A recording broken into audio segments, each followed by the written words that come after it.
Seth David Branitz is a very thoughtful and thorough masticator.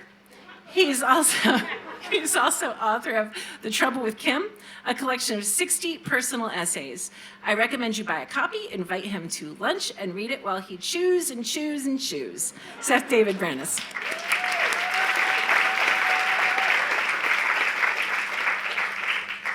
Hi, everybody. I can't believe I wrote that. They're gone over 20 years now, but I still imagine encounters where I get to show my departed family life as I know it and as they never will. I show them around, point out my kids. I say, there's your grandsons. This is some of my artwork. We left the city, we moved upstate. It's beautiful. These are my dogs.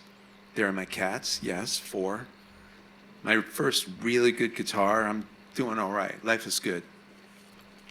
I miss calling them to complain about a sore throat or if I'm depressed, a family member who's died or who's having a baby, and inevitably to remind them that it's not vegan, it's vegan, and that some people are black and some are brown. None are colored, for fuck's sake. I see my mom smile when my son's paintbrush bends on a piece of wood. I hear her chuckle when I playfully misuse a Yiddish word. I often channel my mom's sense of touch when I pet a cat, as if it's she enjoying the sublime softness and exchanging that sacred trust. We had no pets when I was little because they were a lot of responsibility and money, and because Mom said she was afraid of them. When this kid in the adjacent building had a cat with 6 new kittens, I begged my parents to bring one home. The kid had profound emotional troubles and was rough with them. I feared for their lives and told my parents that we had to intervene. My dad consoled me and said, maybe we'll give it a try, as I sobbed, my head in his belly. Later, I overheard Mom scream, "You promised him a cat?" And he said, that's not what I meant. I said, we'll look into it. And she glared at him in her dangerous mom way. Days later, we brought tiny gray and white Sam home, and I was over the moon in love, though Mom kept her distance and remained furious at Dad.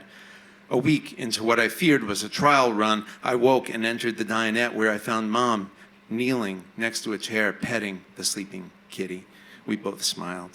When I moved out, I called Mom every day for her to know about good things if by chance any happened. Sometimes I had to make them up, and not rarely to cry, to share my overwhelm and to fret over cruel life, lost love and poverty once again.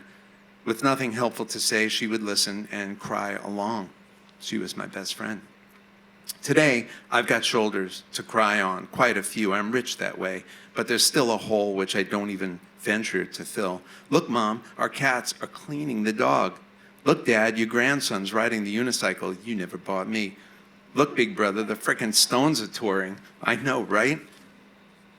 There are the inside jokes, family tragedies, catchphrases that only our family used. They're memories that no one else alive cares about. Little conversations, links in the chain, and only one link remains. There's no one to tell. And without them, no one to whom it would make sense. Fading black and whites that render them and me only fleetingly relevant.